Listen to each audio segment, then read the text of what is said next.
YouTube, thank y'all. Thank y'all for joining me. Appreciate y'all for clicking that thumbnail.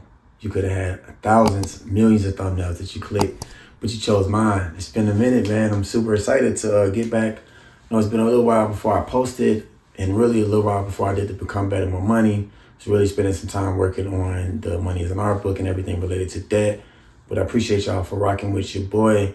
It's Words by Waters. For those who don't know me your first time, thank you. For those who already subscribed to the channel, y'all know I don't like to be long with introductions, but I definitely have to give my gratitude and my thanks.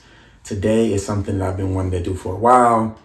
Took me some time to piece this together. I will do my best to get this under 45 minutes. Definitely not trying to make this an hour video, but I want to make this under 45 minutes. And y'all see the title, so we can just dive right in. Become better at investing.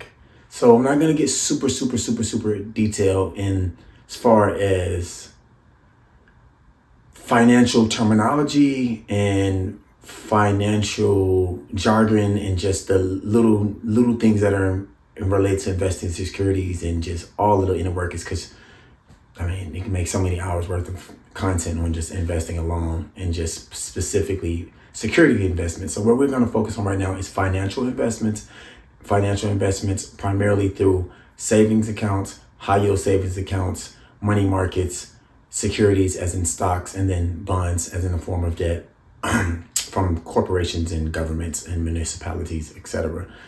So let's get right in.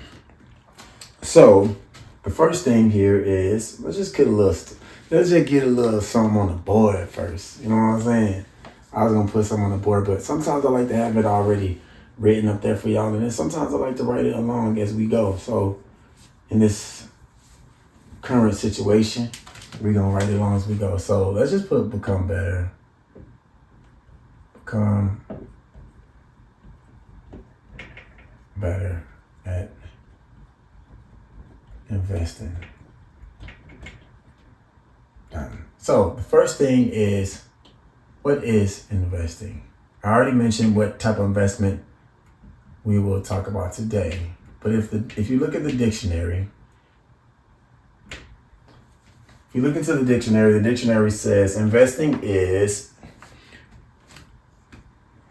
a way or the action of expanding money with the expectation or achieving a profit or material result by putting it into financial plans, shares, or proprietary, or by using it to develop commercial venture. So having money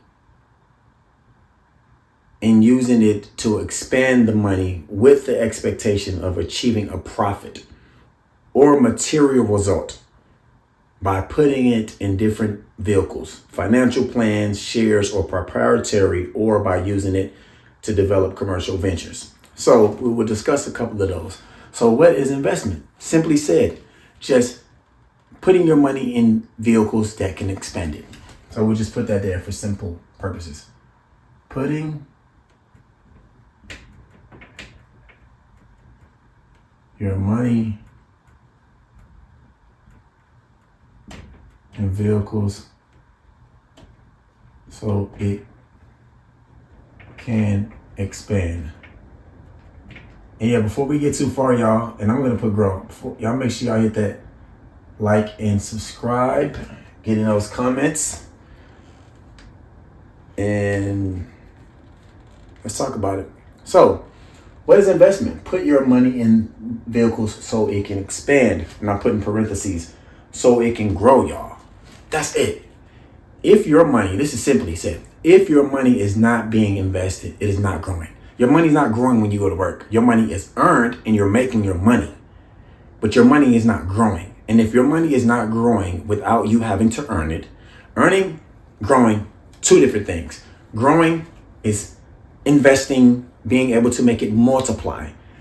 Earning is income, working, whether that's passive, whether that's active. You're actually having to make an action for this money to actually come towards you and be officially yours.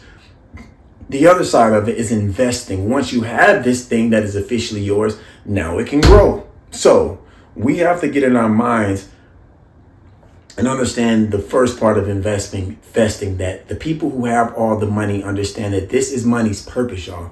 Money's purpose is not to pay your bills. Let me correct this. Money's primary purpose is not to pay your bills. Money's primary purpose is not to take care of your needs. Money's primary purpose is to be able to make more money, is to be able to grow and expand. That's what it was designed for from an energetical level.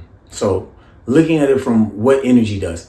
The galaxy, universe, energy is ever evolving, ever expanding. As they say in science, energy doesn't go nowhere, it just changes forms. So if you think about your money in the exact same way, your money has to feel that, because that's what it is. It has to be energy. It needs to be expanded and growing and changing the way that it looks and the form that it's in. Your money can go from, hey, somebody giving it to you after you put in a certain amount of hours at your job, to, hey, now your money's in the form of all of the things that you can look around your fucking house and see. If you ever want to know where your money is, just open your eyes. If you're living in an environment, hopefully if you can afford to have YouTube and pay for a phone and be able to have electricity and a battery and all that stuff, then you can afford to understand it, to have other things that go along with it, like a home and like utilities and all those things. If you ever want to know where your money is, just look around you. If you want to see where the energy money is and where the money of your energy is and the energy of your money is, just look around you. That's just another form of energy. So I want y'all to understand and get obsessed with the fact that I don't make money to pay bills, or I shouldn't be making my money to pay bills. I should be making my money to make more money, because that's the purpose of money, to invest, to expand. So investing in money, they're not like a husband and wife. They're like twins. They're the same thing born together. And you really have an internal connection with two no matter what. I'm not a twin, but I've heard from twins that when twins are separated from their sibling, they feel certain things. And I think money and investing, they go hand in hand. They're just there. So that's why that's important, because it's like, oh, what is investment? And I read it through the definition of it, but then I want to break it down beyond the literature and just really break it down from like, what does investment mean, y'all? Perspective wise, what does it mean? Growth. If you just say investment for growth, then you can look and say, damn, how much of my money is it growing? How much of my money do I have invested? How much of my money do I have actually expanding? And if we look by definition, the first word is expand, expansion, growth, evolve. So that's the first point. What we will also talk about is, of course, y'all know I love to break things down, but we will break down even more if maybe you are investing your money and you don't know it, and you might not think that investing is vesting because you're used to seeing investing as one way and not realizing that, hey, you're investing too. So what I want y'all to understand is, hopefully by the end of this, you will see what investment is, if you are aligning with it, if you're not aligning with it, but also what to do next, and see maybe the things that you're currently doing in your life right now or things that you're already doing and might not even be noticing it. And hopefully I can give y'all some solidification, some validation, and say, you know what, dang, bro had said that. I didn't even know I was doing it that way. Ooh, kudos to me, pat on the back type shit. So here we go. The next part about it that I want to introduce y'all to and the different things is, let's go here.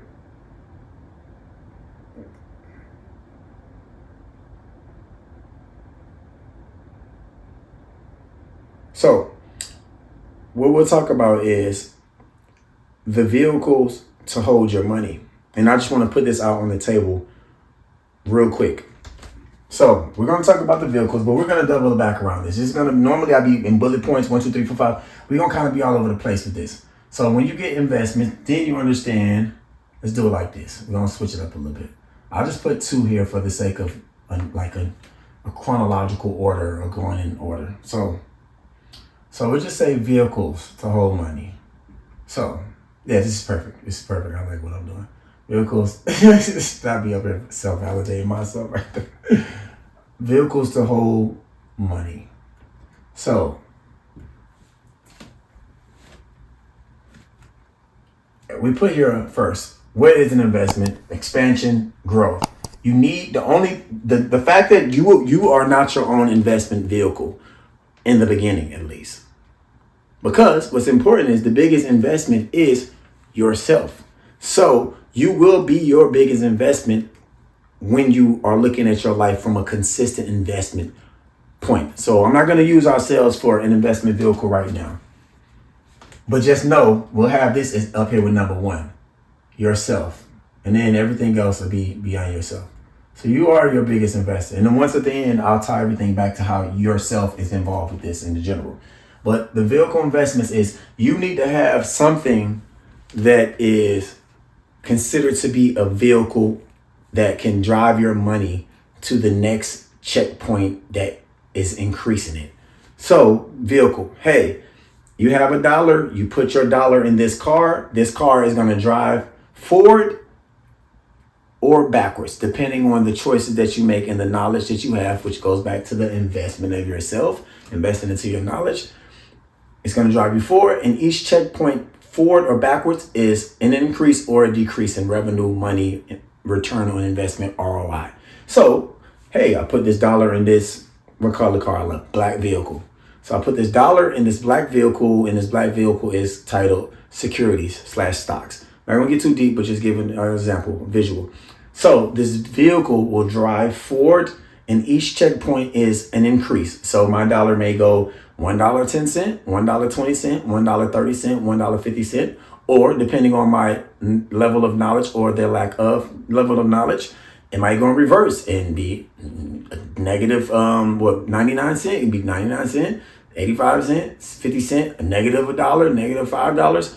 So when you start looking at your money like that, and I would try my best to not try to go super metaphysics and esoteric and become better personal development, because I'm thinking about life and I'm thinking about how, like, when you invest in yourself and how you invest in your overall, the value of who you become as a person is like, you have to start thinking about the little choices that you do with your money, but the little choices that you do on a day-to-day to make yourself a better person. Because here, become better, the goal is to have more money, but by way of being a better person first.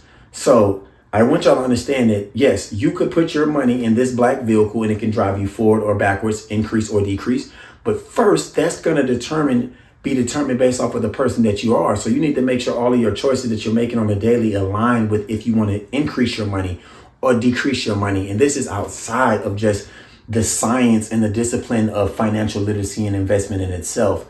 But like I said, I won't get too deep into that, but I would be remiss if I didn't say that. So think about that when y'all are making y'all choices and thinking about a vehicle. Black car, whatever color car you like, whatever type of vehicle you like, is driving you forward to the destination of increase or driving you backwards to the destination of decrease.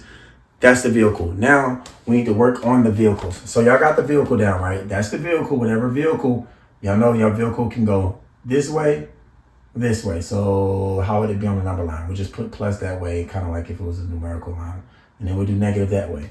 Which vehicle you're going to go? Now, what we do is we have our vehicles. So all our vehicles can be different things. So under this, we can put vehicles like stocks. Hope this isn't too small, y'all. We'll put bonds. We'll put high yields, savings account. And y'all go check out that Become Better at Saving. If y'all been following me for a while, y'all already know how I feel about that HYSA, high yield savings account. Y'all go tap in. I go put that here. And I go put it at the end of the video as well. So we have, these are the vehicles, y'all. Then we have money markets, which is, I just put in there money. Which money markets is pretty much like certificates of deposits, different T-bills, stuff like that. So we'll just put like notes, and then CDs and bills. But this is just something for y'all to look at. Like I said, I didn't want to go super deep into like the inner workings and the jargons of financial literacy and investments. This is what I meant. I didn't want to go through each one and be like, this is what a stock is. This is what a bond is. This is what if y'all want that, please let me know in the comments. I don't care if you put an up or down or put a heart or a sad face. That'll kind of give me some idea if like people want to know more about this. But there's Google. I don't like to waste time on things that people think people can just Google. So y'all can easily, while you're watching the video, what is a stock? Boom. What is a bond? You know what I'm saying? So, but these are vehicles, y'all. These vehicles, and I'm going to break it down, give y'all a super high level of what these vehicles can do. So those are the vehicles that we have there. So the important thing about these vehicles is, one, understanding what they are. So the question mark, what they are. So the what and the how and then the why. So What they are, stocks simply said, you get a piece of a company. If there's a piece of, if there's a pie, whoever has the most pieces of the pie has the most equity of that company, pretty much owns the company. You get a share. For every share you buy, obviously, you know, the price goes up. Bonds, it's just debt. The government says, hey, I give you my bond that if you give me this money, I will pay you back interest on the money that you're loaning us. That's all a bond is. A bond is debt. High yield savings account is a high yield savings account. It's a savings account that's a lot higher yield, as in the yield is your amount that is being yield for the time that you have it held in that account. And then money markets is like CDs, certificate deposits. It's just a time of period for governments and banks to loan for you to loan them your money. Or a savings account, pretty much it's a savings account that gives you a certain interest rate over a certain amount of time. Bills is pretty much the same thing, but it's done by the government. Now, these different forms of vehicles investments are vehicles for investments because what it is that you put. Remember the analogy that I used earlier. You take your dollar and you put it in either one of these, and we're just giving these for examples because we're only doing financial investments. And there's other things we can do. Other things just because it's 2025, we can do crypto as well. You know what I'm saying? And then there's all type of stocks like options, and there's so many different things involved, but basic. So we can just add crypto as well. But let's just say invest. You put into these. These things right here have to do with the next thing that I'm about to talk about. So it has to do with the next two things that I'm about to refer to. But the goal is to be able to say, hey, remember, your money with you is not invested. Because what is money invested? It's not growing with you. Your money earned with you, but your money is not growing with you unless you are your own investment. But you're putting your money into these things because you need something to take your money on that financial journey highway. And these things will be the things that can take your money on your financial journey highway. People don't understand, once again, it's in the book Money is an Art, that most times your money is better in somebody else's hands than your own. Your money isn't better in somebody else's hand than your own, because if you can give this to them, most likely $5 that you might just spend on a soda or a drink or something that you forget about the next day or the next week and be like, dang, I don't even know where that $5 went. You have a better chance of getting $10 or $7 or $5.25 if you put it in somebody else's hands. Somebody else's hands are these things. So that's why I want to encourage people to kind of lose that fear, but we'll talk about that. So the vehicle, boom. You got what investment is. It's an expansion. You expand your money. For right now, we're just talking about putting our money in things that can expand it outside of ourselves, which is called financial vehicles. And these vehicles here, they're the ones that I described at the bottom. The goal is to be able to do what I'm about to tell you. Increase your buying power. So all of this right here, and this is just quick economics, is about this, y'all. Buying power. I'm gonna put a big red on this one because I love this buying power concept. I love this buying power concept dearly, y'all. Nigga sound just country as hell, but honestly, I really do enjoy the buying power concept, because buying power is important. Because people will be like, man, I got $100,000, but do you know that $75,000 50 years ago is worth more than $100,000 now? Because of buying power, y'all. So the goal is not to have $100,000. You want $100,000 worth of buying power. Because if your $100,000 that you have in 2025 only gets you $65,000 worth of buying power, then what's the fucking point? It's a market. And we're in a market economy. We're in a capitalistic market economy, as in the people who own the products and sell the products, supply and demand, run the economy, because we are in a marketplace economy, privatization. We're not in, a government-based economics society, to where the government controls who gets what and how they get the money, and how everything's government funded and they control the funds. Entrepreneurs control it. The market controls it. Capitalism is controlled by the market. So everything is about buying, because that's what makes it goes. When you make a purchase, somebody gets something. It's a trade-off. You get the watch, they get the money. You get the house, they get the money. You get the underwear, the perfume, the lotions, the guns, the food and guns and butter, they get the money. So when you understand the power and importance of buying power, you should have an idea of your mind say, I need to increase my buying power.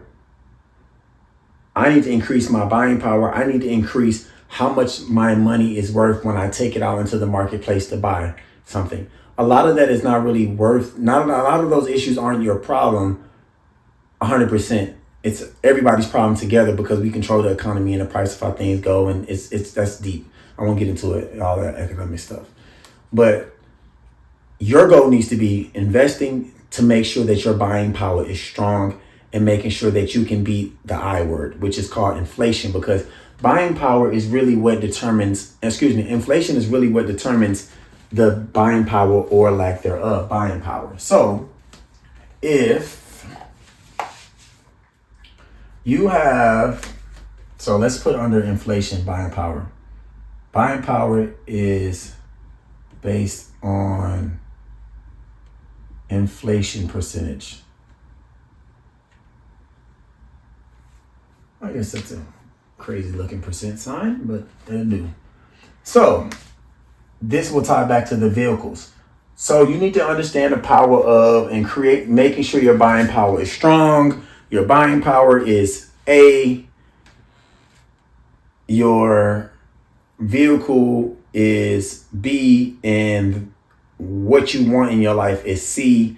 And I think that will give you the equation A minus B equals C. So if you were to say, or do it the other way around, let's just say it like this.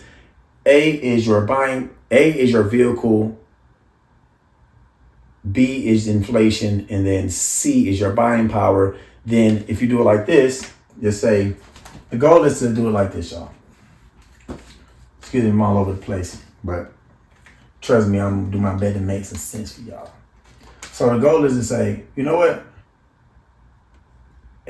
A equals my vehicle. B equals inflation. And then B is the variable is for inflation, and then I should have did the other way around. I'm not gonna get caught up.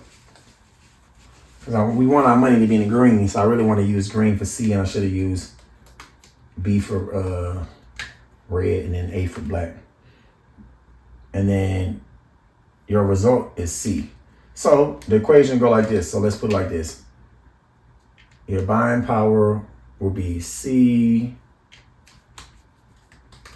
Your inflation will be B.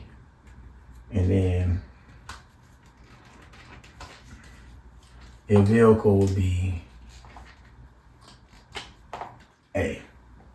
So if you look at it like this, y'all, hopefully you can see the equation, because this is the equation I think about even as somebody like me who ain't even hit, $500,000 $1 million yet. You know what I'm saying? But I got the recipe. You know what I'm saying? We got the recipe, so we learning, we growing together, and I live and die by this. So y'all gotta realize, like, okay, so what do I do, y'all? What do I do? So that's why it's good to understand the news, and it's good to understand what's going on. When you hear people like Jerome Powell talking, I know people have their things about Trump, but when you hear about this stuff on CNBC and Yahoo Finance and Bloomberg, you get to hear the numbers, y'all. Another plug for the book, Money's in Art. Know the numbers. I'm saying, go tap in. I got to throw down on that real quick. You know what I mean? I can't not. I would be so, I wouldn't do y'all right if I didn't, show y'all love for that. So, know the numbers, man. You got to know the numbers. Know the numbers. So it's in the book. Know the numbers, y'all. See? Know the numbers. So, know the numbers. You see, it's a abacus and it's a calculator. Same time. Bye. But yes, know the numbers. I'll go get that on jbwaters.com, jbwaters.com. But if y'all know the numbers, then y'all can pay attention and plug the numbers into this equation. So when you're thinking about your investment vehicles, the thing that's going to drive your money forward or backwards, increase or decrease, you have to say, well, I need to get an investment vehicle that gives me a certain return on my investment as in a percentage. So for high yield savings account, good side high yield savings accounts, about 3%. So if you're getting 3% plus on your high yield savings account, you're good. Bonds, if you're getting anything around 3.5% to 5 is really high, but let's just say 4.5/75. Then that's about average or good. And then stocks over a 20-year time horizon, you're gonna get about 8 or 10. So stocks, you're gonna get, let's say, 8 or 10. Okay. So, but that's why they tell bonds are not as they don't pay you as much.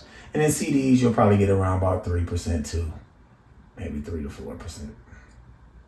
Okay, so there you go. I put the numbers in there for y'all. So now y'all have an idea of what numbers these vehicles will give y'all, and y'all plug them in, right? Now let's just say inflation, I think, is around 3.2 right now. Let's just say 3.5 because I really don't know. So let's just say 3.5 is inflation, right? Remember B is inflation right here, B. So let's say 3.5 is inflation. And then minus that monofocal. And then let's see what vehicle you can get. You can choose any of these. But you know, most people, from things are changing now. So it used to be back in the day, the old adage was 60-40% on your stocks, 60-40, 60% stock and then 40% bonds. And if you get older, then you can just, you know, increase your bond amount more because you're getting older and you just can't be as risky. So stocks are risky because they're volatile. Bonds are guaranteed because it's from the government. So to a certain extent. But for us, we're pretty good. We got a strong economy here, strong government. But let's say here you got A. So A, let's just put stocks for the hell of it because I love stocks. I love all of these, but I love stocks. So let's just do a middle number, 8.5. So think of that. Look at that, y'all. So 8.5 is A. That's my vehicle. I chose stock minus 3.5%, which is inflation currently. And then where do I end up with? I'm going to end up with, I'm going to do green. I'm going to end up with 5% return on my investment. Oh, I said green, but I put it back on mistake. So that's the goal. If y'all can get this down, and I know it seems simple the way I'm putting it, but it's like a whole bunch of moving different levers and disabling and enabling. But the goal is to look at this A minus B equals C, y'all. Okay? So the goal is to figure out where inflation is, because that's going to control your buying power and what you go out and buy the store. When you go to the grocery store, you're like, God damn, what? I went to the grocery store and cereal up this price. I've been and bought some socks. I went and bought some lotion. Like, that's why if y'all look at all the other meetings, I say it's important to like want to spend money and want to have bills. Because if you're not spending money on bills, then you don't know what the fuck shit costs anyway. You're really not living a certain level of quality of life. And you're not in the game. You can't say shit if you're not in the game. So you got to get in the game. You got to get bills. You got to spend money. You got to be able to understand how much things cost. You really want to know how much things cost if you're not paying for anything. Of course, you can get somebody to buy you a whole bunch of shit, but you don't know it until you're paying for it yourself. So the goal is to first figure out what B is. Figure out the first variable, y'all.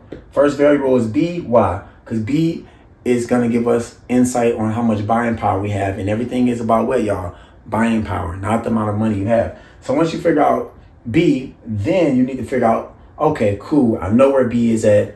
I can move around a little bit. Cool. I can go out here and figure out which investment vehicles, because you don't have to have one. It's actually good to have all these. I have all of these, to be honest.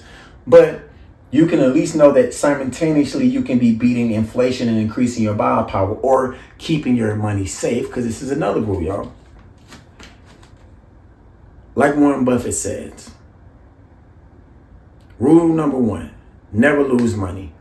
Rule number 2, never forget about rule number 1.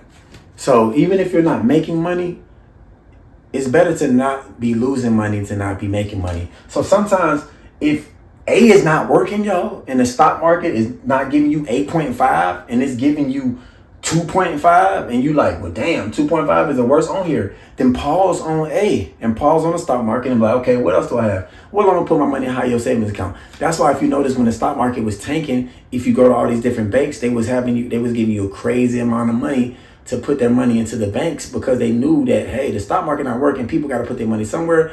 We're going to get more money. So the more money the banks get, the more money they can loan, the more money they get in general. That's how banks make money, off of taking and giving money. It's just, they're the biggest middleman finesse ever.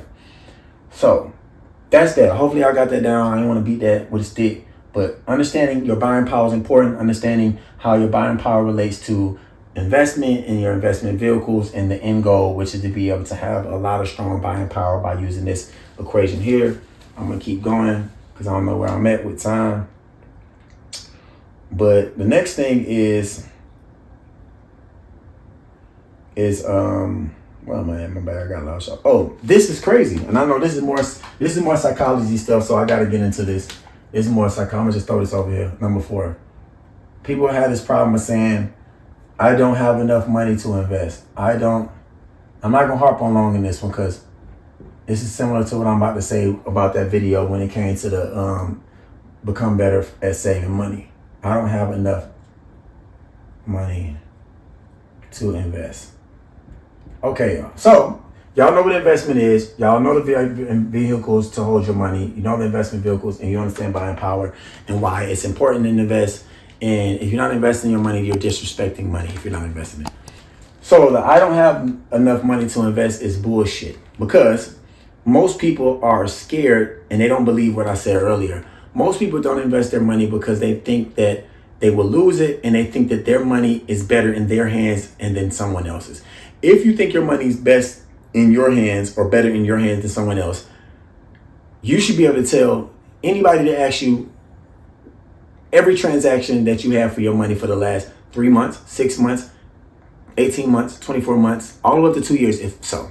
If not, then most likely your money is not better in your hands than someone else's, and you're really just tricking yourself out the streets, and you're really just letting fear stop you from investing. That's the first thing. The second thing is, you do have enough money to invest if you have enough money to purchase things that you have to make an excuse for, that you need, that you probably don't need.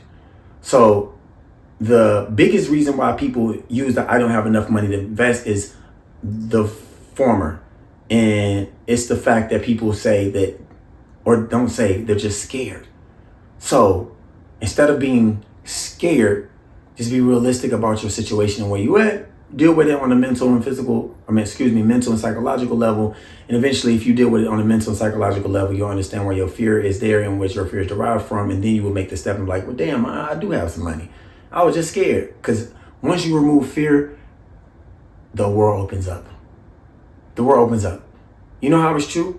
Because think about the last time something that shocked you out of nowhere. You lost all of your senses. And then the moment that it calmed down, I guarantee you start hearing the same. You start being able to see the same. But as soon as fear is that blinding, y'all, fear is blinding. So fear is blinding people from seeing the money that they do have for things that they should be using their money on instead of things they shouldn't be using their money on, because it takes more effort to be conscious of your choices than it doesn't take effort to be conscious for your choices. So that's the first thing about not having enough money to invest. If you have bills that you're paying and you are eating food, you have enough money to invest.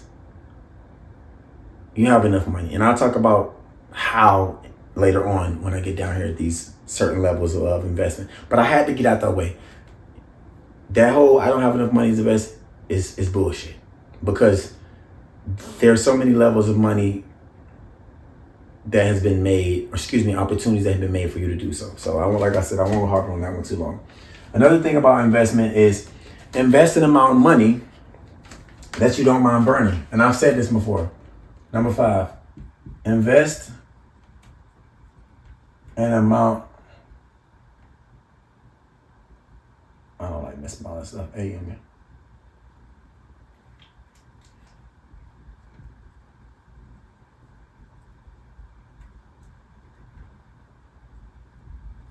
So this is how you get over your fears too. But this still requires you to deal with the psychological aspect of financial literacy and money. I've told people the way to get over fear of investing is invest an amount of money that you wouldn't mind putting a lighter to. And the reason why I say it's important to think about it like that is because if you understand how many times you put a lighter to something when it comes to money, you would be like, well, damn, I wish I could have did some of that money. If somebody said, hey, if you buy that purchase right now, you're gonna lose it in a week, or you're gonna lose it in 2 weeks or a month, and you ain't gonna think about it. But you know what? In 2 weeks, there's a possibility that you can end up having twice as much, if not 0.5 as much, half as much, but on top of the half you already had. So you have to understand the best thing about having a number that you're not afraid to burn is thinking about all the times that you spent money on things that you forgot what they were, what you did with them. The feeling was gone. As I said so many times in my videos, the utility, aka happiness, is gone from it. And it's like, well, damn, I could have just put that money somewhere else. That's why it's important to be mindful of your choices, aka know the numbers, where your money's going. So then you can have a better idea like, well, damn, I burned that $5. But it also goes back to psychology because people will make excuse about any fucking thing.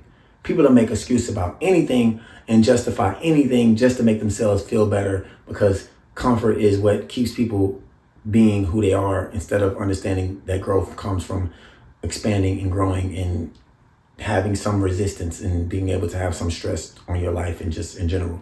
So it's important for us to realize that when we are making these choices, not realizing that we could have made better ones, and then we're having regret that we made it. It's like, well, how about you just put the regret of something in different? It's like, oh, damn, I fucked up on that stock market.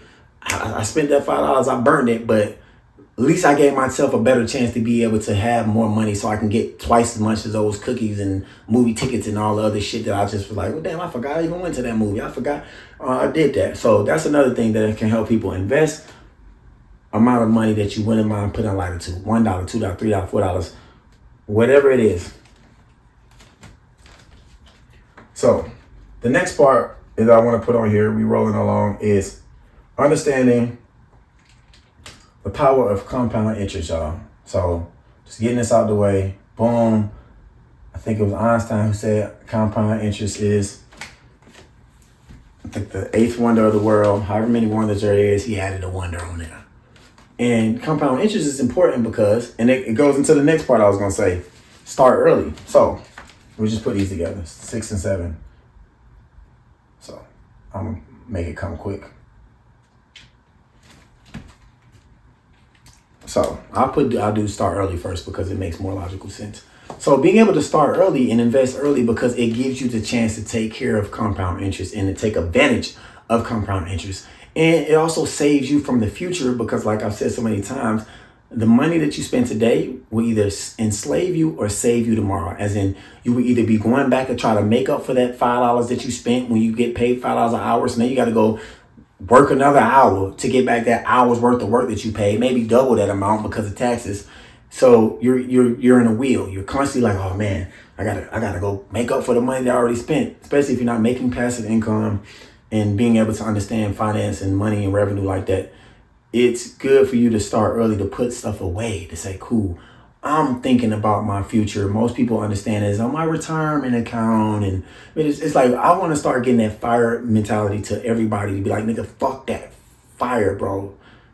Financially independent, retire early. FIRE. Financially independent, retire early. Yes, this is your retirement fund, but we're not talking about 65. We're not talking 60. We're talking, hey, this is your I don't have to think about working for anybody fund and have fun.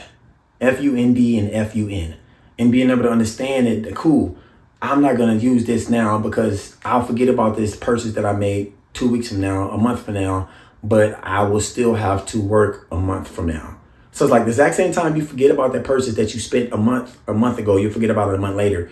You will still be working a month later and a month and a month and a month and a month and years later. So it's better to start early to take advantage of compound interest because compound interest is the ability for money to be able to make itself and build on itself based on the interest rate that is given, the yield that it's giving. And if you can keep continuing to put in, then it will give you the better chance to be able to build compound interest. And the way to be able to build more compound interest is if you're using any of these things here, this can all be applied. So this is the best thing you can do. And the most simplistic way as a retail investor to do what I'm about to tell you. This saves lives, y'all. I can move it over here now. Number 8, dollar cost average, DCA. This has saved my life. And I've been talked about this several times, but I'm gonna talk about it again.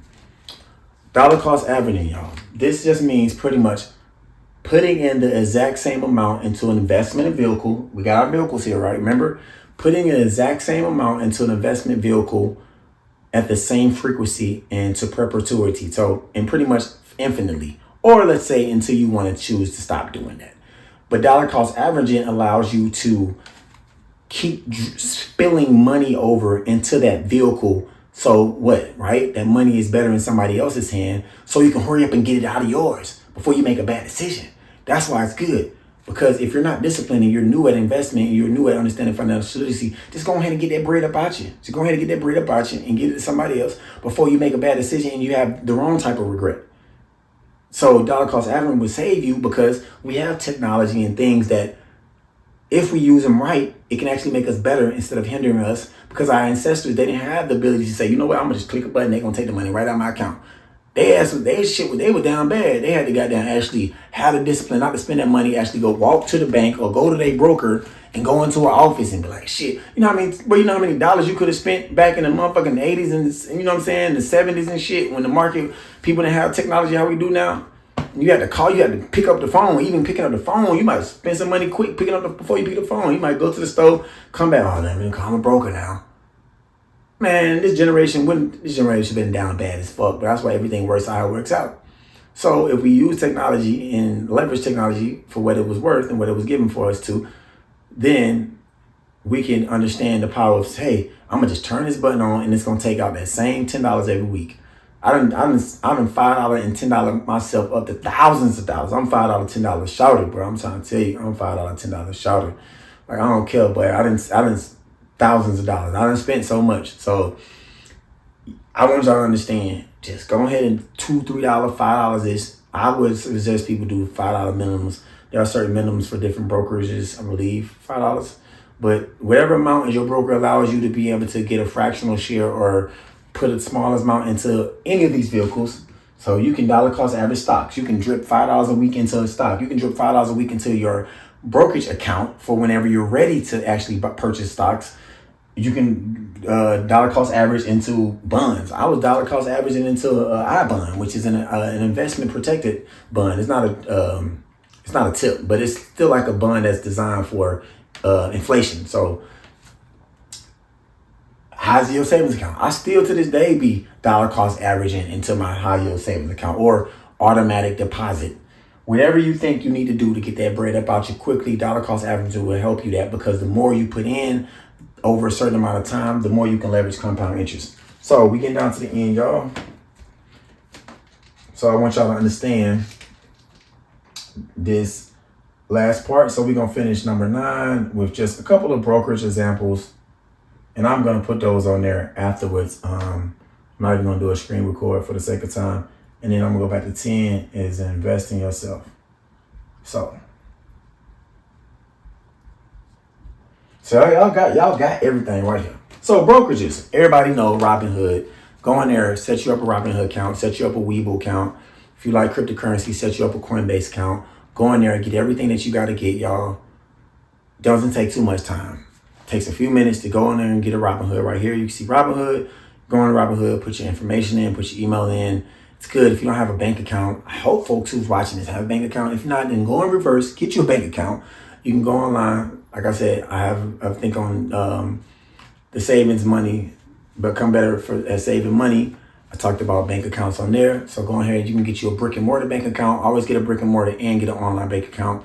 Online bank accounts most times have a high yield savings account, but you can be able to go do that and then have a brick and mortar just so you can feel good about walking in and seeing somebody that's in relation to your money and not just having to do it online and be remote all the time. But you can go to Interactive Brokers, you can go to Charles Schwab, Webull, all of those. Start off, just get you in there, connect your bank, start off with $100, y'all. $100. Think about some stocks to buy. Think about some purchases. I do want to have a more in-depth, become better at stocks. But for now, y'all just go in there. Y'all can go in there and pick some stocks. I'll give y'all even commodities like VOOO, ticker symbol VOO, VTI. Those are some good ones to start off with. It gives you the whole S&P 500, which is the top 500 companies in America that are performing in market cap, large market caps. And then you can get the VTIs, the Vanguard Total Market. So it's all the small, medium, and large caps. So market cap just means however many shares that are being traded times the share value equals the overall market cap. So That's somewhere to start and just get in there. Get in there, put $100 in there. You don't even have to jump to dollar cost averaging. For people who are not ready to even just get into dollar cost averaging and feel like stock picking is scary and they're not ready to lose the money or burn $1 or do the whole invested amount that you can burn, then just go ahead and try to get your high yield savings account. It's a little bit more simpler. It's literally just a savings account that you can have, y'all. That's your money's in there. It ain't gonna ever get less unless you take some out, regardless of what happened. 3% or more is what considered a high yield savings account, in my opinion. If it's less than 3% at this current rate and current time in the economy and where we're at right now, 2025, it ain't considered a high yield saving. High yield savings account, just put it in there. Realize, hey, most bank accounts, savings accounts are 0.02, not even a whole 20 cents, not even a whole, you know what I'm saying? What's that? How many basis points? That's not even a whole 200 basis points. So y'all got to understand that at least get it in somewhere. Put your money in some vehicle that can get you on a road to start going up, y'all. That's it. Now, if the first one is too difficult and too complex for you, then y'all can try high yield savings account. Like I mentioned, good places to go. Like I said before, is I think SoFi is good. You got Ally. Ally's another good one. Good high yield savings account. You can check online. Then later on, you can deal with different things like bonds and certificate deposits, dealing with money markets and Treasury Direct, which is where you can get some bonds at, and that's just government debt. The debt that the government will say, hey, if you give me this money, we will give you this amount of money later on with more money with a higher interest rate. We'll give you more money for waiting. So at the end of the day, it's all about how much are you willing to wait, and for the sake of having to wait, we'll pay you more because you're waiting. It's just how it goes. It's either time or money with us in this game of life. And lastly, y'all, invest in yourself, which is probably the most important one in my opinion. I'm gonna think y'all gotta get some water.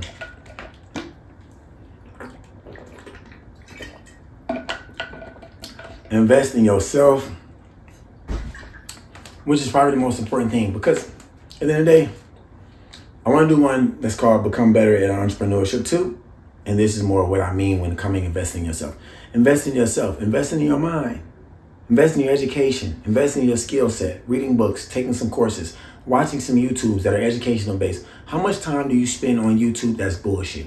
Entertainment YouTube. How much time do you spend on YouTube that's entertainment versus the time that you spend on actually learning something, growing, becoming a better person, evolving, making sure your life is better, making sure your friends and family lives are better, your kids' lives are better, your mama, your grandma's lives better?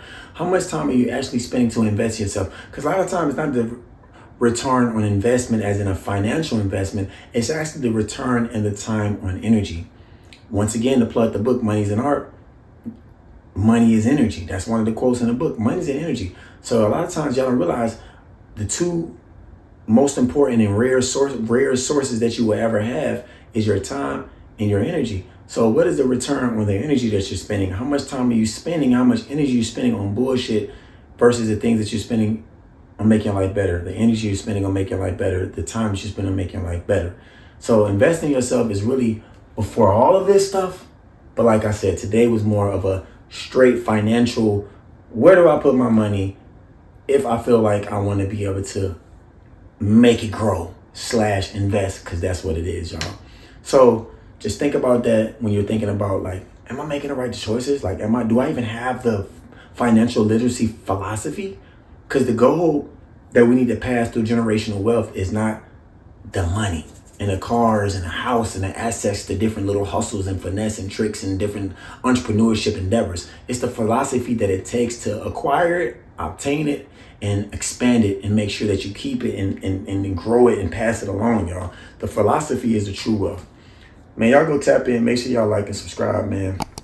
I know I was on the road today because I wanted to be on the 45 minutes. I don't know. Espero okay. It was, but we'll see. But thank y'all very, very much for rocking with me, man. For everybody who showed love. I got the books here again on the website, jbwaters.com. Y'all go check it out. Money is an Art, jbwaters.com. I think it's on there for like, I think $32. Everywhere else is like $45. That's retail. This is a very expensive book because it's good quality, hard. The colors is in there, the ink. good ink. It ain't no cheap ink, bro. It ain't cheap. The papers, as y'all see, the papers ain't falling out. You know what I'm saying? You can see the gloss on there. So beautiful. And it's matte. Go tap in. If y'all feel like that's a little out of your price range, y'all can also get jbwaters.com. I'm going to do a revised versions of both of these. Probably combine them both. Have Your Happiness. Love this book. Book changed my life. Really teaching you to control your happiness, and that nothing can control your happiness. You are in control of your happiness. Your boyfriend can't make you mad. Your mama can't make you mad. Your girlfriend can't make you mad. The kids can't take your happiness. You only give it away to them if you want them to. And then your successful self-talk is in the website as well, y'all. It's helping you understand how to talk yourself into the life that you want instead of talking yourself out of the life that you want. Understanding all the little internal dialogue that you have, how important it is, versus all the head trash that we tell ourselves and how we set ourselves up for failure because of the things that we talk on a daily. So I really appreciate everybody. Thank y'all for tapping in, showing me some love. Like I said, go check out jbwaters.com. Make sure y'all hit the like, subscribe, hit those comments. Yeah, go tell a friend. Somebody might need to know this. Maybe I can just pull your girlfriend up, pull your boyfriend up, pull your spouse up, pull your partner up. Y'all can watch this together. One love. I appreciate y'all. Y'all remember to stay well and write your world into existence. Waters, love.